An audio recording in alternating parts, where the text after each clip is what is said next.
Hey everyone, welcome to Pass or Play. So we have currently playing in theaters, starring Gerard Butler, Mike Colter, Tony Goodwin, and Daniella Pineda. So we open with flight captain pilot Brody Torrance leading the New Year trip from Singapore to Tokyo, and he has to take on board Louis Gaspara, a fugitive accused of murder who's being extradited back to Canada under supervision with one FBI agent.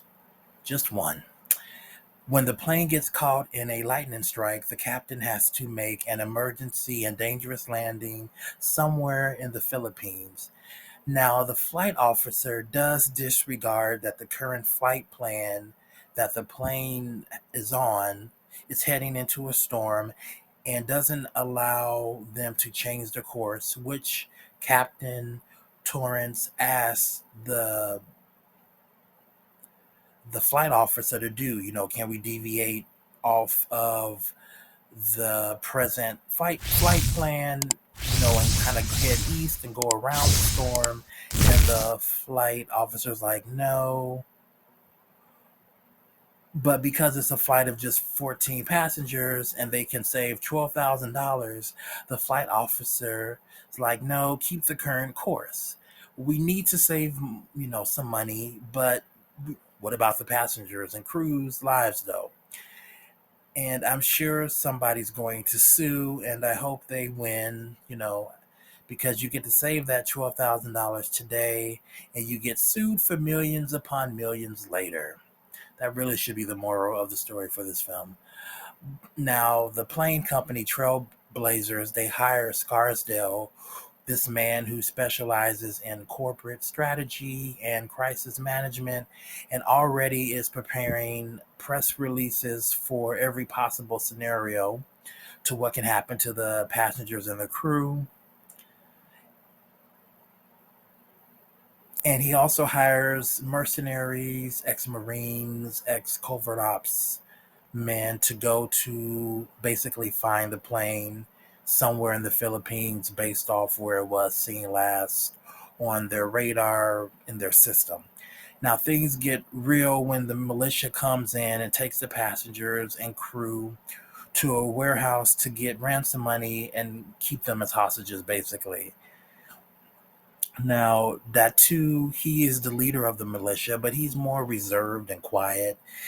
His second in command, Hassan, who's more menacing and crazy, if you ask me, is more really the better villain. Like if they had Hassan as the main leader and Datu as his kind of second in command, that would have made sense.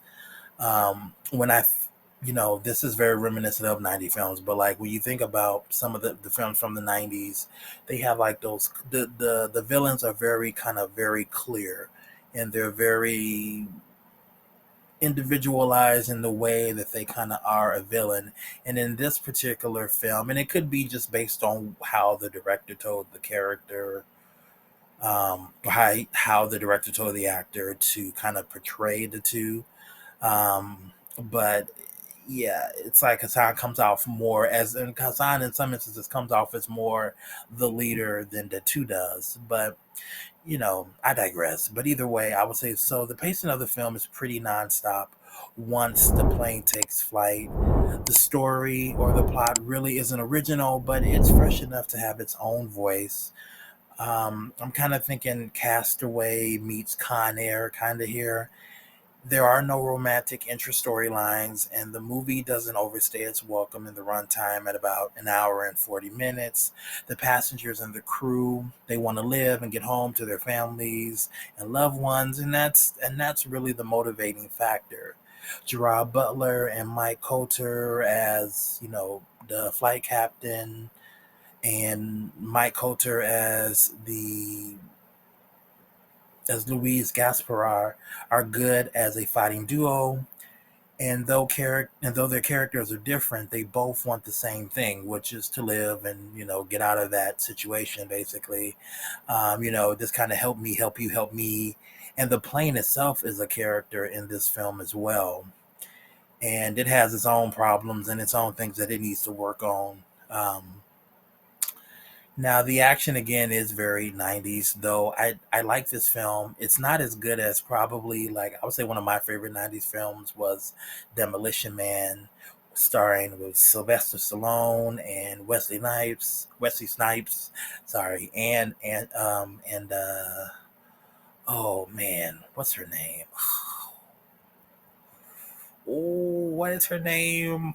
I cannot think. I see her face, but I cannot think of her name right now.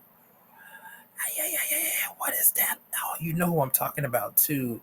There's a lot of good people in that film, and I cannot think of her name. I almost said Angela Bassett, but it is not. Angela Bassett is not in Demolition Man, and I cannot for the life of me think of her name. But I am seeing her face right now, and it is annoying me that I did not write it down. But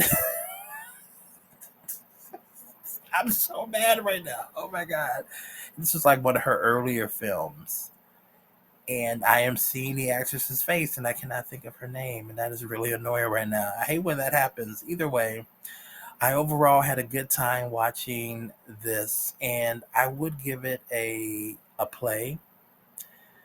I will say, the theater business has been declining since 2020, since the pandemic, because of the lack of the studios releasing films. And this year, the movies are really coming out like in the volume of pre-pandemic movies and films. So this year is kind of really the first year where, for the most part, every month you have a lot of films coming out. A lot of films have kind of been pushed, towards the summer season for the blockbuster. January is kind of slow, but there's a lot of films coming out this year. So I think hopefully the theater industry will hopefully see an improvement in sales, but it also also will mention that the theater themselves will have to improve on the overall theatrical experience for us as customers to want to go to the theaters and not just wait for the film to come out on streaming or to rent or buy online and watch it at home and kind of earn our own theatrical kind of home theaters that we've all set up since really the pandemic. Before, other than the people who had already kind of done it themselves anyway before that. So whether I say pass or play, I try to keep that in mind. But always I say it's your money, and you pay to see whatever you want to see, whether my review or opinion of any film. I still like going to the theaters, but it can be expensive, and I don't like to waste my money and will always be fair in my reviews. I do like this film, and again, I give it a play. Seeing it on a bigger screen and the Dolby speakers brought the film to life in a much more like enhanced way than probably just watching it at home, with you and your family or even by yourself. So I would say, dang, if you can wait for this to hit streaming, I could also say you could also wait, but there aren't that many films coming out this month. So if you do want to see an action film other than Avatar, other than the films that have come out, previously, kind of towards the tail end of last year, then I would say, yeah, go see Plane. It is a good action film. It's very reminiscent of 90 actions films. If you were born before the 90s or during the 90s, you probably remember how those films were, so this probably would be a film you would like. If you were born after the 90s, you this may not be a film for you, depending on kind of what your palette of movie film experiences are, depending on, I think, when you were born. But either way, again, I enjoyed playing. um, I do think that it was a good film overall. It's kind of reminiscent of a time gone by. Other than that, if you like this review, hit the like button. If you're not a subscriber, please subscribe. Please also check out my other reviews. Other than that, I'll see you next time. Bye.